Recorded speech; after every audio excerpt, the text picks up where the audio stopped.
Living the life of a digital nomad has its attractions.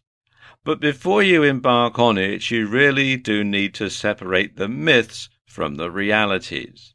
And we're going to talk about that in this video. Now let me just sort of set the scene here. You've downloaded the 4-hour work week to your Kindle, and now you want to live the unfettered freelance lifestyle while traveling the world. Correct? Well, let's look at some of the myths. First of all, the myth is you can work when you like from wherever you like.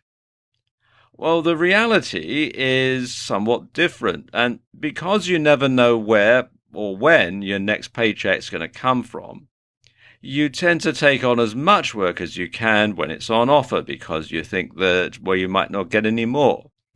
So, never mind the 4-hour work week, sometimes it feels like a 100-hour work week. And then in between, of course, it's the 0-hour work week, but not because you want to, it's just because you simply don't have any work to do. There's another myth: traveling is fun. And the reality? Well, yes, it is, to begin with. But just like with everything else, after a while it becomes a grind. Every airport, every ferry terminal, and every train station gets to look the same after a while. And you've got all the endless security to put up with, you've got all the endless traveling, you've got the different languages, different currencies, and after a while it just gets to be a real grind. Now, there's another myth: you can get by on much less money. Well, that's true, because the reality is you have much less money.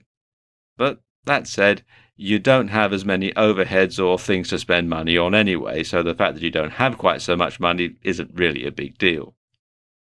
Another myth: wherever you hang your hat is your home.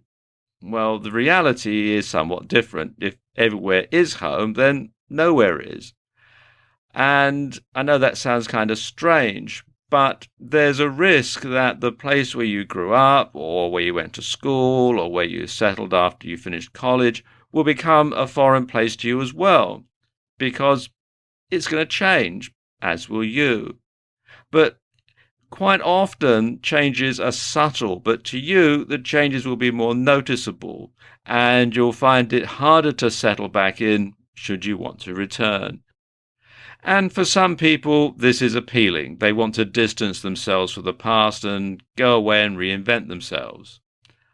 Others, though, find losing this connection difficult. Another myth is you'll visit some interesting places and you'll meet lots of new people. In reality, well, this can certainly be true, but it's not all tropical islands out there, and you'll find some places look a lot different to how the tourist board would like you to believe.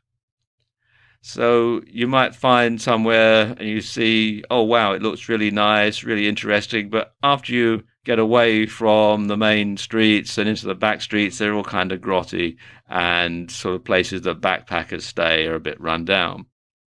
And of course, it's hard to form lasting friendships or relationships as you're never in one place for very long. And finally, another myth: if you're thinking about it, but you don't do it, you'll regret it for the rest of your life.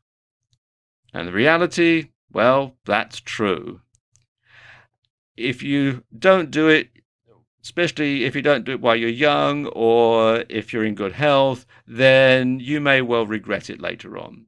And bear in mind, you can always practice by saving up all of your vacation time and or taking a leave of absence from your job and then going away for a couple of months to see how you take to the lifestyle before you take the plunge for real. But it can be very rewarding.